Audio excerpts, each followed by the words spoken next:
रात के 2:17 हो रहे थे। अर्जुन अपने फ्लैट के बेडरूम में अकेला पड़ा था। मुंबई की एक पुरानी बिल्डिंग का टॉप फ्लोर था। समुंदर की दूर से आती आवाज़ और बीच बीच में हवा का ठंडा सा झोंका। लोग कहते थे ये फ्लैट ठीक नहीं है, यहाँ कोई टिकता नहीं, पर अर्जुन ने फिर भी ये ले लिया, बहुत सस्ते में, जैसे उसे कोई बुला रहा हो। एक दिन बिल्डिंग का पुराना वॉचमैन उसके पास आया और उससे बोला, सर आप ठीक हो? अर्जुन ने हल्का सा मुस्कुराते हुए कहा, हाँ ठीक हूँ। वॉचमैन फिर धीरे से बोला, सर आप जिस फ्लैट में रहते हो वहाँ कुछ अजीब चीजें होती थी। एक लड़की कहती थी कोई रात को उससे मिलने आता है। अर्जुन ने बोला, फिर क्या हुआ? वॉचमैन बोला, फिर वो बदलने लगी और एक दिन गायब हो गई। अर्जुन ने धीरे से पूछा, उसका नाम क्या था? वॉचमैन ने उसकी आंखों में सीधा देखते हुए कहा, माया।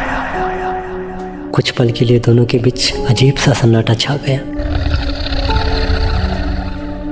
एक दिन अर्जुन अपने कमरे में लेटा हुआ था। फैन धीरे धीरे घूम रहा था और अचानक रूम की हवा ठंडी हो गई।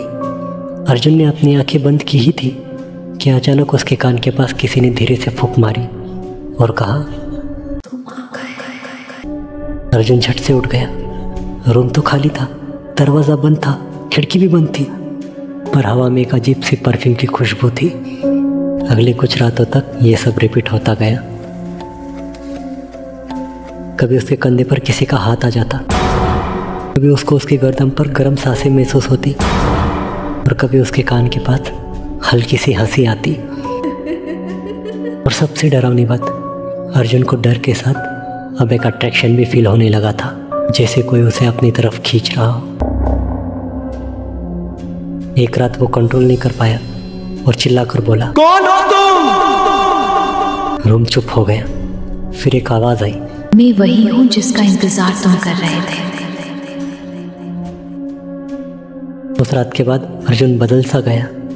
उसने ऑफिस जाना बंद कर दिया, किसी का भी फ़ोन उठाना बंद कर दिया और पिछले 3 दिन से फ्लैट के बाहर तक नहीं निकला था।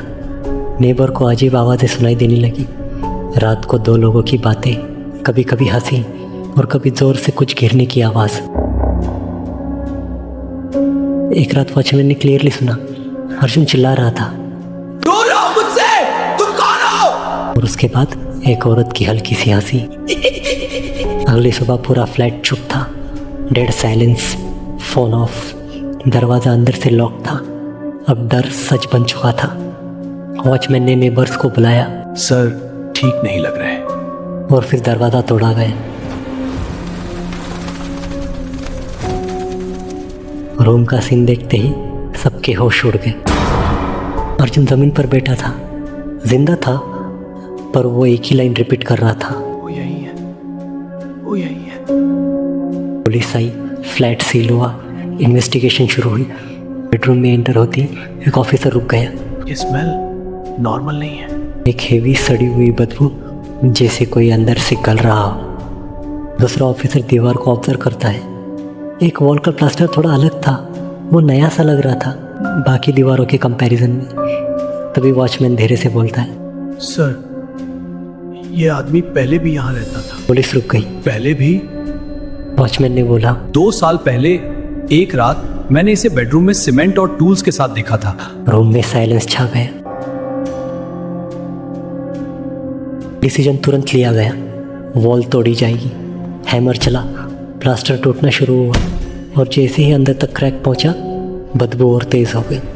फाइनल हिट और दीवार का एक हिस्सा गिर गया। अंदर पूरा अंधेरा था और फिर एक सड़ी हुई लाश दीवार के अंदर छुपी हुई थी। सबको लगा ये माया है, पर फॉरेंसिक रिपोर्ट ने सब कुछ बदल दिया। ये लाश माया की नहीं थी, वो अर्जुन की वाइफ की थी। रूम में सन्नाटा छा गया और तब अर्जुन के पास्ट का सच सामने आया। 2 साल पहले अर्जुन इसी फ्लैट में रेंट पर रहता था अपनी वाइफ के साथ। उनके बीच रोज झगड़े होते थे, टॉक्सिक रिलेशनशिप, कंट्रोल और टूटता हुआ रिश्ता। एक रात बहुत बड़ा झगड़ा हुआ, चिल्लाना, धक्का मुक्की और गुस्से में अर्जुन ने उसे जोर से पुश किया। उसकी वाइफ का सिर वॉल से टकरा गया और वो वहां गिर गई। अर्जुन शॉक में था। अर्जुन ने उसे उठाया, हिलाया, पर तब तक वो मर चुकी थी। ये मर्डर नहीं था, ये एक गलती थी, पर डर इंसान को शैतान बना देता है। अर्जुन ने किसी को नहीं बताया। उसने अपने आर्किटेक्ट स्किल का यूज़ किया, बेडरूम की वॉल के अंदर कैविटी बनाई और उसकी बॉडी को दीवार के अंदर छुपा दिया। कुछ दिन तक उसने फेक कॉल्स किए, नेबर्स को बताया। वाइफ मायके चली गई है। फिर उसने अनाउंस किया मुझे बैंगलोर शिफ्ट होना है। और वो चला गया। पर सच यहाँ ख़त्म नहीं होता है। 2 साल बाद वो वापस आया, वही फ्लैट खरीदने। वॉचमैन ने तो उसे तुरंत पहचान लिया। सर आप फिर से यहाँ रहने आ गए? हाँ, ये जगह मुझे बुला रही थी। जो माया अर्जुन को परेशान कर रही थी वो कोई अलग स्पिरिट नहीं थी, वो उसी की वाइफ थी, ताकि अर्जुन अपनी गलती मान ले। वो टच, वो अट्रैक्शन, वो प्रेजेंस, ये सब पोजेशन का प्रोसेस था। अब जब भी अर्जुन मिरर में देखता है, मिरर में अर्जुन नहीं, उसकी वाइफ मुस्कुरा रही होती है और वो कहती है, अब मैं अकेली नहीं हूँ। अगर आपको ऐसी ही डार्क, क्रीपी और माइंड ब्लोइंग हॉरर स्टोरीज पसंद है तो वीडियो को लाइक करो, शेयर करो और चैनल को सब्सक्राइब करना मत भूलना, क्योंकि यहाँ हर कहानी के पीछे छुपा होता है कुछ ऐसा सच जो आपको रात भर सोने ना दे।